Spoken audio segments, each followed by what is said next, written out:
जय हिंद साथियों, स्वागत है आप सभी का एक और वीडियो में। जो भी साथी बिहार डीएलएड के लिए तैयारी कर रहे हैं उनके लिए ये वीडियो काफ़ी इम्पोर्टेंट होने वाला है साथियों। तो साथियों एक बात और आप लोग ध्यान रखिएगा, कल संडे है और संडे को हम लोग क्या करते हैं, सुपर फर्स्ट रिवीजन करते हैं। इसीलिए साथियों आप लोग कल का क्लास देखना बिल्कुल भी ना भूलें। चलिए आज आप लोग पेन कॉपी लेके बैठ जाएं और हो जाइए तैयार, क्योंकि आज का जो सेशन होने वाला है काफ़ी मज़ेदार होगा साथियों। चलिए फटाफट शुरू करते हैं पहले प्रश्न से। देखिए पहला प्रश्न आपके सामने में ये रहा। देखिए साथियों पहला प्रश्न है, फटाफट आप लोग भी जवाब दीजिएगा और आप लोग को हम बताते भी चलेंगे कि एक आदमी ने बर्फ़ को आग में फेंका लेकिन वो जला नहीं, क्यों बताइए। देखिए कोई आदमी क्या कर रहा है, बर्फ़ को जो है वो कहाँ फेंक रहा है, आग में फेंक रहा है, लेकिन वो बर्फ़ जलता नहीं है, क्यों।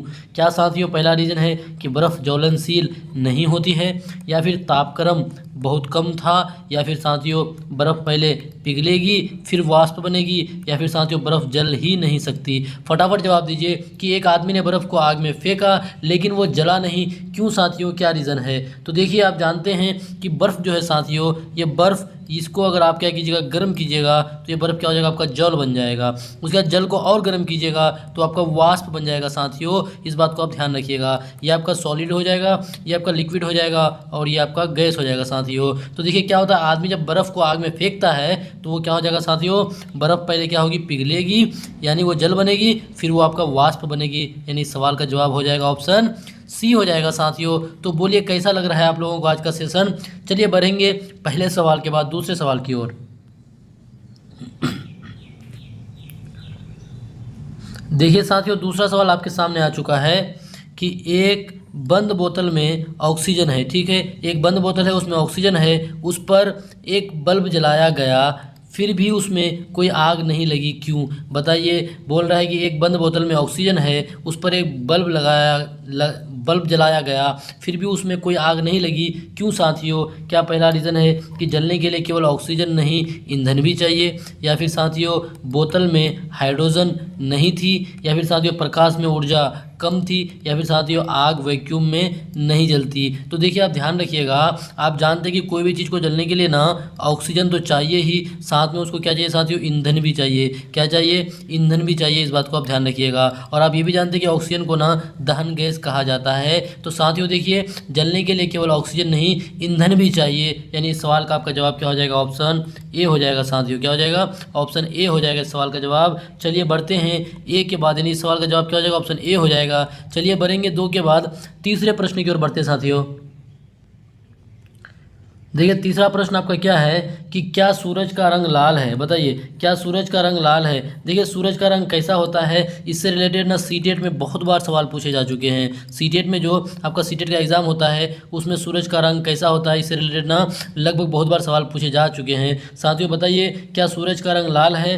क्या पहला ऑप्शन हाँ हो जाएगा, या फिर नहीं ये सफ़ेद है लेकिन वायुमंडल के कारण लाल दिखता है, या फिर साथियों पीला है, या फिर नीला है। फटाफट बताइए साथियों कि सूरज का रंग कैसा हो जाएगा, फटाफट जवाब दीजिए। तो देखिए साथियों सूरज का रंग ना लाल नहीं होता है, सूरज का रंग लाल नहीं होता है, बल्कि आपका क्या होता है, सफ़ेद है, लेकिन वायुमंडल के कारण ये आपको कैसा दिखता है, ये आपको कैसा दिखता है साथियों, लाल दिखता है। इस बात को ध्यान रखिएगा कि वायुमंडल के कारण ये कैसा आपको दिखता है, लाल दिखता है। इस बात को आप ध्यान रखिएगा। लेकिन ये कैसा रंग का होता है, सफ़ेद रंग का होता है, यानी इस सवाल का आपका जवाब क्या हो जाएगा, ऑप्शन बी हो जाएगा साथियों। चलेंगे तीन के बाद चलेंगे चौथा प्रश्न की ओर चलते हैं। देखिए चौथा प्रश्न है कि जब हम किसी शीशे में देखते हैं तो दायां भाग बायां और बायां भाग दायां क्यों दिखता है। देखिए साथियों जब आप शीशे में देखिएगा ना आप खुद को, तो आपका जो दाहिना वाला भाग होता है, जो राइट होता है, वो आपको कैसा दिखता है, लेफ्ट दिखता है, यानी बायां दिखता है, और जो बायां होता है साथियों वो आपको दायां दिखता है। साथियों किस कारण से, क्या आपका प्रकाश का अपवर्तन के कारण से, या फिर मस्तिष्क की गड़बड़ी के कारण से, या फिर दर्पण द्वारा पार्श्व प्रतिबिंब की वजह से, या फिर दृष्टि का भ्रम की वजह से। बताइए साथियों आप दर्पण के सामने खड़ा होते हैं तो आपका लेफ्ट राइट और राइट लेफ्ट पता चलता है, तो साथियों ये आपका क्या होता है, पार्श्व परिवर्तन होता है। क्या होता है, पार्श्व हो जाएगा, यानी दर्पण का पार्श्व प्रतिबिंब की वजह से क्या होता है साथियों, आपको दायां बायां दिखता है और बायां दायां दिखता है। देखिए जनरली हम लोग अपने घरों में कौन सा दर्पण का इस्तेमाल करते हैं, समतल दर्पण का साथियों। किसका, समतल दर्पण का इस्तेमाल करते हैं, इस बात को आप जानते हैं। और समतल दर्पण में आप अगर खड़ा होइएगा तो आपको लेफ्ट राइट और राइट लेफ्ट दिखता है साथियों। ये किस वजह से, तो पार्श्व प्रतिबिंब की वजह से, यानी इस सवाल का आपका जवाब क्या हो जाएगा, ऑप्शन सी हो जाएगा। चलिए बढ़ेंगे चार के बाद पांचवा प्रश्न की ओर बढ़ते फटाफट। देखिए पांचवा प्रश्न है कि यदि पृथ्वी पर गुरुत्वाकर्षण ना हो तो हमारे शरीर में सबसे पहले क्या होगा, बताइए। देखिए हमारे पृथ्वी में ना गुरुत्वाकर्षण बल पाया जाता है साथियों, जिस वजह से हम लोग सही से हर एक काम पृथ्वी में रह के कर पाते हैं। तो बताइए कि गुरुत्वाकर्षण अगर ना हो तो हमारे शरीर में सबसे पहले क्या होगा। क्या साथियों सांस रुक जाएगी, या फिर हड्डियाँ टूटेगी, या फिर रक्त ऊपर की ओर भागेगा, या फिर हम उड़ने लगेंगे। तो बोला कि सबसे पहले क्या होगा। तो ध्यान रखिएगा कि यदि पृथ्वी पर गुरुत्वाकर्षण ना हो तो सबसे पहले क्या होगा, जो रक्त है ना साथियों, वो रक्त ऊपर की ओर भागेगा। रक्त आपका ऊपर की ओर भागेगा, यानी इस सवाल का आपका जवाब क्या हो जाएगा, ऑप्शन सी हो जाएगा साथियों। चलिए 5 के बाद बढ़ेंगे प्रश्न संख्या 6 की ओर। देखिए छठा प्रश्न है कि चांद पर कोई रोए तो क्या आवाज़ सुनाई देगा। देखिए बहुत आज ना हम लॉजिक वाला प्रश्न आप लोगों के लिए लेके आए हैं साथियों, जिसमें कोई भी फैक्ट नहीं है, बिल्कुल लॉजिक वाला सवाल है और बहुत मज़ेदार सवाल है, इसलिए साथ में आप लोग एंजॉय करते चले और जवाब देते चले साथियों। पूछ रहा है कि चांद पर कोई रोए तो क्या आवाज़ सुनाई देगा। क्या साथियों बोलिए हाँ या फिर नहीं, क्योंकि वहाँ हवा नहीं होती, या फिर साथियों थोड़ी बहुत, या फिर सिर्फ मशीनों से। देखिए साथियों जो आवाज़ है ना, जो ध्वनि है, उसके लिए क्या चाहिए, माध्यम चाहिए। क्या चाहिए साथियों, माध्यम चाहिए, तभी आपको कोई भी आवाज़ वगैरह सुनाई पड़ेगा। यानी ध्वनि को एक जगह से दूसरी जगह जाने के लिए माध्यम चाहिए साथियों। तो देखिए क्या है कि आवाज़ सुनाई देगी, बिल्कुल नहीं देगी साथियों, क्योंकि आपका चांद पर ना माध्यम नहीं होता है, वहाँ पे हवा नहीं होता है। यानी इस सवाल का आपका जवाब क्या हो जाएगा, ऑप्शन बी हो जाएगा। चांद में आप जितना भी चिल्ला लीजिए दूसरे को सुनाई नहीं पड़ेगा साथियों। चलेंगे 6 के बाद 7वां प्रश्न की ओर। देखिए 7वां प्रश्न है कि लोहा पानी में डूबता है लेकिन जहाज लोहे का होकर भी तैरता क्यों है। देखिए लोहा जो है ना, उसको पानी में रखिएगा तो डूब जाएगा, लेकिन लोहे का बना जो जहाज होता है साथियों, वो आपका नहीं डूबता बल्कि पानी में तैरता है। किस वजह से, क्या आपका जहाज जो है वो आकार में बड़ा है इस वजह से, या फिर पानी हल्का है इस वजह से, या फिर साथियों घनत्व का सिद्धांत और आर्किमिडीज का नियम, या फिर साथियों हवा भरी होती है। तो ध्यान रखिएगा ये आपका क्या होता है, घनत्व की वजह से होता है। किसकी वजह से, घनत्व का सिद्धांत और आर्किमिडीज का नियम की वजह से। आप देखिएगा कि वो जो आपका किसी लोहे को अगर पानी में डालिएगा तो डूब जाएगा, लेकिन लोहे से बना बड़ा जहाज पानी में नहीं डूबता है साथियों। यानी इस सवाल का आपका जवाब क्या हो जाएगा, ऑप्शन सी हो जाएगा। चलिए 7 के बाद बढ़ते हैं 8वां प्रश्न की ओर बढ़ते हैं फटाफट। देखिए 8वां प्रश्न आपके सामने में है कि हाथ में मोबाइल फ़ोन गर्म क्यों हो जाता है। बताइए जब हम लोग हाथों में मोबाइल को यूज़ करते हैं तो गर्म क्यों हो जाता है साथियों। क्या आपका बैटरी की गर्मी की वजह से, या फिर विद्युत ऊर्जा की गर्मी की वजह से, या फिर साथियों तरंगों के अवशोषण की वजह से, या उपरोक्त सभी। तो आप अगर यहाँ पे ध्यान दीजिएगा कि हम लोग जो ज़्यादातर मोबाइल यूज़ करते हैं ना, तो कुछ देर बाद क्या होता है, मोबाइल आपका गर्म हो जाता है। तो साथियों एक तो रीज़न हो जाएगा बैटरी की गर्मी, क्योंकि देखिए आप ज़्यादा यूज़ कीजिएगा तो बैटरी गर्म होगा, और बैटरी गर्म होगा तो बैटरी की गर्मी भी एक रीज़न हो जाएगा साथियों। दूसरा कि विद्युत ऊर्जा की गर्मी, देखिए उसको आप जब यूज़ करते हैं तो बैटरी वो से ना क्या होता है, वो मोबाइल जब आपका चलता है तो वहाँ पे विद्युत ऊर्जा होता है साथियों, इस वजह से विद्युत ऊर्जा की गर्मी भी होगा, और तरंगों का जो अवशोषण होता है इस वजह से भी, यानी इन सभी हो जाएगा, उपरोक्त सभी हो जाएगा साथियों। इन सभी की वजह से क्या होता है कि हाथों में मोबाइल फ़ोन क्या होता है, गर्म हो जाता है। यानी इस सवाल का आपका जवाब हो जाएगा ऑप्शन डी हो जाएगा। चलिए 8 के बाद बढ़ते हैं 9वां प्रश्न की ओर।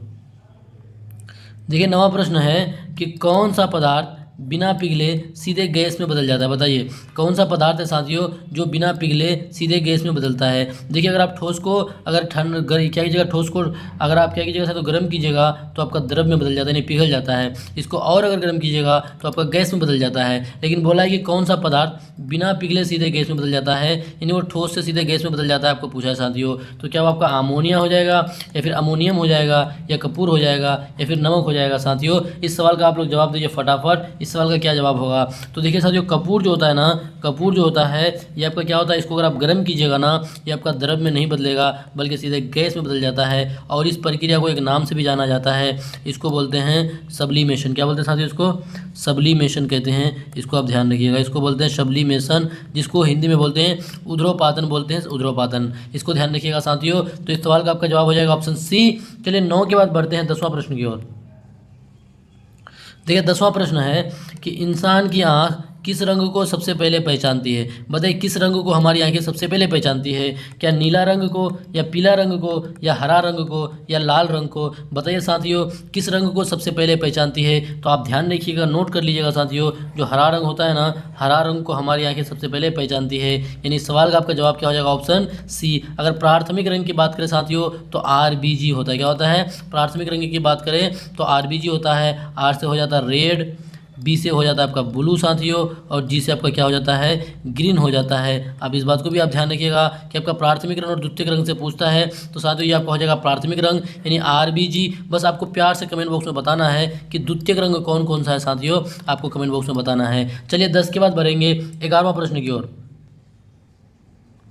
देखिए साथियों 11वां प्रश्न है कि सूरज में जलने के लिए ऑक्सीजन कहाँ से आती है? देखिए सूरज में जलने के लिए ऑक्सीजन कहाँ से आती है? क्या वो ऑक्सीजन पृथ्वी से आती है साथियों, या फिर नहीं आती है, वहाँ न्यूक्लियर फ्यूजन होता है, या फिर साथियों अंतरिक्ष से आती है, या फिर साथियों हाइड्रोजन से बनती है? बताइए कि सूरज में जलने के लिए ना वो ऑक्सीजन कहाँ से आती है? तो ध्यान रखिएगा साथियों, सूरज में जलने के लिए ऑक्सीजन आपका कहाँ से, कहीं और से नहीं आती है, बल्कि क्या होता है साथियों? न्यूक्लियर फ्यूजन होता है। क्या होता है? न्यूक्लियर फ्यूजन होता है, इस वजह से उसको ऑक्सीजन प्राप्त होता है साथियों। इस बात को आप ध्यान रखिएगा।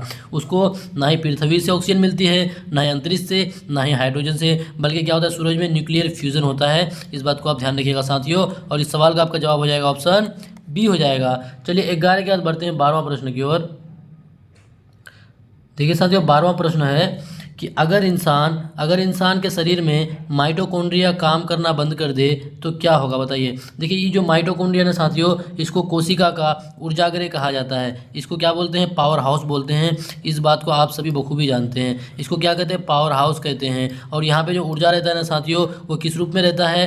तो ATP के रूप में रहता है। किसमें? ATP के रूप में रहता है। अब अगर बोला है कि माइटोकॉन्ड्रिया काम करना बंद कर दे तो क्या होगा साथियों? क्या हम अधिक ऊर्जा पा पाएंगे, या फिर शरीर शून्य हो जाएगा, या फिर शरीर ऊर्जा बनाना बंद कर देगा और क्या हो जाएगा? मौत संभव हो जाएगा, या फिर साथियों पाचन तेज हो जाएगा? तो देखिए जो आपका पावर हाउस है, अगर वो बिजली देना ही बंद कर दे साथियों तो क्या आपका बल्ब वगैरह जलेगा? नहीं ना जलेगा। उसी तरह से माइटोकॉन्ड्रिया अगर काम करना ही बंद कर दे तो क्या होगा साथियों? शरीर में ऊर्जा बनना बंद हो जाएगा। क्या हो जाएगा? ऊर्जा बनना बंद हो जाएगा। जब ऊर्जा बनना बंद हो जाएगा तो मौत संभव हो जाएगा साथियों। यानी इस सवाल का आपका जवाब हो जाएगा ऑप्शन सी हो जाएगा। चलिए 12 के बाद बढ़ते हैं 13वां प्रश्न की ओर। देखिए 13वां प्रश्न है साथियों कि क्या हम चांद पर नहा सकते हैं? बताइए क्या आप चांद पर नहा सकते हैं? आई जो चांद है ना साथियों, ये आपका क्या उपग्रह है? क्या है साथियों? उपग्रह है। और किसका उपग्रह है? हमारी पृथ्वी का एकमात्र उपग्रह कौन है साथियों? वो आपका चंदा मामा। इस बात को आप ध्यान रखिएगा। और चंदा मामा जो होता है साथियों, इसका अपना रोशनी नहीं होता है, इसलिए इसको क्या बोलते हैं? अद्वीप्त बोलते हैं। अद्वीप्त बोलते हैं क्योंकि इसका अपना प्रकाश नहीं होता है साथियों। अब बताइए कि क्या हम चंदा मामा पर नहा सकते हैं? क्या पहला ऑप्शन है कि हाँ अगर पानी हो, या फिर नहीं क्योंकि गुरुत्व नहीं है। देखिए साथियों वहाँ पे गुरुत्व है, यानी पृथ्वी का जितना गुरुत्व है ना, इसका 1/6वां भाग वहाँ पे गुरुत्व है। कितना? इसका 1/6वां भाग। हालांकि वहाँ पे भी हल्का हल्का गुरुत्व है साथियों। उसके बाद नहीं क्योंकि वहाँ दबाव और वातावरण नहीं है। ये बात सही है कि फिर हाँ लेकिन तैर नहीं सकते हैं। तो ध्यान रखिएगा कि क्या हम चांद पर नहा सकते हैं? तो साथियों चांद पर नहीं नहाया जा सकता है। रीज़न क्या है? कि वहाँ दबाव और वातावरण नहीं होता है। वहाँ पे साथियों दबाव और वातावरण नहीं होता है, जिस वजह से हम लोग वहाँ पे नहीं नहा सकते हैं। यानी 13 का आंसर क्या हो जाएगा? ऑप्शन सी हो जाएगा। चलिए 13 के बाद बढ़ेंगे 14वां प्रश्न की ओर साथियों। देखिए 14वां प्रश्न आपका है कि बिजली के तारों पर पक्षी बैठते हैं लेकिन करंट क्यों नहीं लगता? बताइए। जो पक्षी को आप देखिएगा नॉर्मली वो बिजली के तारों पर बैठता है, लेकिन हम लोग इमेजिन करते हैं कि उसको करंट क्यों नहीं लगता है। तो साथियों पहला ऑप्शन है कि उनके पंख इंसुलेटेड होते हैं इस वजह से, या फिर वो ज़मीन से जुड़े नहीं होते हैं इस वजह से, या फिर करंट बहुत कम होता है साथियों, या फिर साथियों उनके पंजों में रबर होता है। देखिए रबर तो होता नहीं, इसको काट दीजिए साथियों। देखिए रीज़न क्या है ना कि जब बिजली के तारों पर पंछी जो बैठता है लेकिन फिर भी उसको करंट नहीं लगता है साथियों, वो रीज़न क्या है कि वो आपका ना ज़मीन से जुड़े नहीं होते हैं। वो आपका ज़मीन से जुड़े नहीं होते हैं, जिस वजह से उसको अर्थिंग नहीं मिल पाता है, और अर्थिंग नहीं मिल पाता है साथियों तो उसमें करंट फॉलो नहीं हो पाता है। इसलिए क्या हो जाएगा? इस सवाल का जवाब आपका ऑप्शन बी हो जाएगा। आप ध्यान रखिएगा। चलिए 14 के बाद बढ़ते हैं 15वां प्रश्न की ओर। देखिए 15वां प्रश्न साथियों कि अगर पृथ्वी पर हवा ना हो तो आसमान का रंग कैसा दिखेगा? बताइए पृथ्वी पर अगर हवा ना हो तो आसमान का रंग कैसा दिखेगा साथियों? क्या आसमान का रंग नीला दिखेगा, या लाल दिखेगा, या काला दिखेगा, या सफ़ेद दिखेगा? फटाफट इस सवाल का आप जवाब दीजिए साथियों। तो देखिए पृथ्वी पर अगर ना आपका हवा ना हो, हवा नहीं का मतलब क्या? वायुमंडल अगर नहीं हो साथियों, क्या नहीं हो, वायुमंडल अगर नहीं होने की बात कर रहा है, तो बताइए जब अगर वायुमंडल नहीं होगा तो उस कंडीशन में प्रकाश का प्रकीर्णन होगा साथियों। बताइए प्रकाश का जो प्रकीर्णन होता है, स्कैटरिंग ऑफ लाइट जो होता है साथियों, वो होगा क्या, वो तो आपका होने से नहीं रहा, तो आपका प्रकाश का प्रकीर्णन भी नहीं होगा। जब प्रकाश का प्रकीर्णन नहीं होगा तो आपको क्या, कोई भी रंग का प्रकीर्णन नहीं होगा। इस वजह से आपको वो कैसा दिखेगा साथियों, आपको कैसा दिखेगा, इसका रंग किसका, पृथ्वी पर हवा ना हो तो आसमान का रंग कैसा दिखेगा, आपको काला दिखेगा। इसलिए आप देखते हैं ना, जो भी अंतरिक्ष यात्री रहता है ना, उसको आकाश कैसा दिखता है, काला दिखता है साथियों, क्योंकि वहाँ पे आपका वायुमंडल नहीं होता है, और वायुमंडल नहीं होता तो वहाँ पे प्रकाश का प्रकीर्णन नहीं होता है, और प्रकाश का प्रकीर्णन नहीं हो पाता, इस वजह से उसको कैसा दिखता है, काला दिखता है। यानी इस सवाल का आपका जवाब क्या हो जाएगा, ऑप्शन सी हो जाएगा। चलिए 15 के बाद बढ़ते हैं, 16वां प्रश्न की ओर बढ़ते हैं साथियों। ये रहा 16वां प्रश्न कि खाना खाते वक्त मुंह में लार क्यों बनती है। बताइए खाना खाते वक्त मुंह में लार क्यों बनती है। क्या साथियों लार स्वाद के लिए बनती है, या फिर भोजन को तोड़ने के लिए बनती है साथियों, या फिर निगलने के लिए बनती है, या उपरोक्त सभी। देखिए साथियों, अगर खाना खाते वक्त मुंह में लार नहीं बनेगा ना, तो आप भोजन को ना निगलने नहीं पाइएगा, आपको निगलने में दिक्कत होगा। तो साथियों ये भी एक ये रीज़न है। उसके बाद देखिए भोजन को तोड़ने के लिए बिल्कुल सही साथियों, जब हम मुंह में भोजन को डालते हैं तो लार क्या करता है, भोजन को मुलायम करता है, जिस वजह से ना उसको ना तोड़ने में आसानी होती है। इससे साथियों ऑप्शन बी भी सही होगा। और देखिए साथियों ऑप्शन ए जो है स्वाद के लिए, ये भी बिल्कुल सही है। अगर आपका ना जो आपका सलाइवा है उससे अगर आपका साथियों लार अगर नहीं सीक्रेट होगा, लार अगर नहीं होगा निकलेगा, तो साथियों आपको ना भोजन का ना स्वाद पता नहीं चलेगा। इस वजह से साथियों ये तीनों चीज़ ना बहुत ज़रूरी है साथियों। तो क्या आंसर हो जाएगा, उपरोक्त सभी हो जाएगा, यानी ऑप्शन डी हो जाएगा। खाना खाते वक्त मुँह में लार क्यों बनते हैं, तो स्वाद के लिए भी बनते हैं, भोजन को तोड़ने के लिए भी बनते हैं, और भोजन को निगलने के लिए भी बनते हैं। तो साथियों इस सवाल का आपका जवाब हो जाएगा ऑप्शन डी हो जाएगा। चलिए 16 के बाद बढ़ते हैं 17वां प्रश्न की ओर। देखिए साथियों 17वां प्रश्न है कि अगर आप अंतरिक्ष में चिल्लाओगे तो क्या होगा। बताइए आप क्या कीजिए, अंतरिक्ष चले जाइए और वहाँ जाके खूब चिल्लाइए, तो क्या साथियों आवाज़ गूंजेगी, या फिर कोई सुन नहीं पाएगा, या फिर आवाज़ तेज होगी, या फिर कान फट जाएगा। तो साथियों देखिए अंतरिक्ष में है तो अंतरिक्ष में वहाँ पे क्या होता है, निर्वात होता है। निर्वात होने का मतलब ना ही वहाँ पे आपका आपका सॉलिड लिक्विड गैस वगैरह कुछ भी वहाँ पे नहीं होगा साथियों, वहाँ पे आपका क्या होगा, निर्वात होगा। और आप जानते हैं कि आपका आवाज़ को ना एक जगह से दूसरी जगह जाने के लिए माध्यम की आवश्यकता होती है। तो साथियों निर्वात में तो कोई माध्यम हुआ नहीं, यहाँ पे कोई भी माध्यम नहीं होगा। इस वजह से क्या हो जाएगा, अंतरिक्ष में अगर आप चिल्लाइएगा तो कोई सुन नहीं पाएगा। क्या होगा साथियों, कोई आपको सुन नहीं पाएगा। आप जितना चिल्ला लीजिए कोई भी आपको सुन नहीं पाएगा। यानी सवाल का जवाब हो जाएगा ऑप्शन बी हो जाएगा। चलिए 17 के बाद बढ़ते हैं 18वां प्रश्न की ओर। साथियों बताइए 18वां प्रश्न क्या है कि हाथ में बर्फ़ रखो तो जलन क्यों होती है। देखिए जब आप हाथ में बर्फ़ रखिएगा तो जलन क्यों होगा। क्या साथियों बर्फ़ गर्म होती है इस वजह से, या फिर त्वचा से ऊष्मा खींचती है इस वजह से, या फिर नसें बंद हो जाती है इस वजह से, या फिर साथियों घर्षण के कारण। बताइए। तो देखिए बहुत लॉजिक वाला सवाल था कि आप अपने हाथों में ना अगर बर्फ़ को रखते तो जलन का महसूस होता है। रीज़न क्या है साथियों, कि त्वचा से ऊष्मा खींचती है। देखिए आप ना हाथ में जो बर्फ़ रखिएगा तो वो बर्फ़ क्या होता है, पिघलने के लिए ना, वो पिघलने के लिए क्या करता है, आपका त्वचा से क्या करता है, वो आपके त्वचा से ऊष्मा को खींचती है। जब आपके हाथ से वो ऊष्मा को खींचेगी तो उससे क्या होगा, आपको जलन का महसूस होगा। यानी इस सवाल का आपका जवाब क्या हो जाएगा साथियों, ऑप्शन बी हो जाएगा। चलिए 18 के बाद बढ़ते हैं 19वां प्रश्न की ओर। साथियों देखिए 19वां प्रश्न है कि परमाणु बम किस सिद्धांत पर कार्य करता है। आप लोग फटाफट बताइए कि आपका वो संलयन के सिद्धांत पर, या विखंडन के सिद्धांत पर, या आपतन के सिद्धांत पर, या फिर पिंड सिद्धांत पर। बताइए साथियों परमाणु बम जो है वो किस सिद्धांत पर कार्य करता है। तो आप ध्यान रखिएगा परमाणु बम ना साथियों आपका विखंडन के सिद्धांत पर, किस पर, विखंडन पर कार्य करता है, विखंडन सिद्धांत पर कार्य करता है। यानी इस सवाल का आपका जवाब क्या हो जाएगा, ऑप्शन बी हो जाएगा। चलिए 19 के बाद बढ़ते हैं 20वां प्रश्न और आज के सेशन का अंतिम प्रश्न। साथियों फटाफट आप लोग बताइए कि कौन सी चीज़ जलती नहीं लेकिन उबलती है। बताइए इन चारों ऑप्शनों में से कौन सी ऐसी चीज़ है जो जलती नहीं है लेकिन उबलती है। क्या साथियों पानी होगा, या बालू होगा, या अमोनिया होगा, या लोहा होगा। तो देखिए साथियों पानी को ना आप जितना भी बॉयल कीजिए, जितना भी गर्म कीजिए, ये आपका कभी जलेगा नहीं, बल्कि ये आपका क्या होगा साथियों, बॉयल होगा यानी उबलेगा, और उबल करके क्या बन जाएगा, वाष्प बन जाएगा। इस बात को ध्यान रखिएगा। तो इस सवाल का आपका जवाब क्या हो जाएगा साथियों, ऑप्शन ए हो जाएगा। साथियों ये था आज के सेशन का अंतिम प्रश्न। बोलिए 20 प्रश्न आप लोगों को कैसा लगा। देखिए आज का जो सवाल था ना थोड़ा तार्किक था और बहुत मज़ेदार भी सवाल था, इसलिए साथियों सारे सवाल को आप एक बार अटेम्प्ट करें और देखें आपका स्कोर कितना हो रहा है, ये भी बताएं साथियों। बस इसी तरह से मेहनत करते रहें। फिर मिलेंगे अगले वीडियो में, जब तक के लिए बाय बाय, जय हिंद।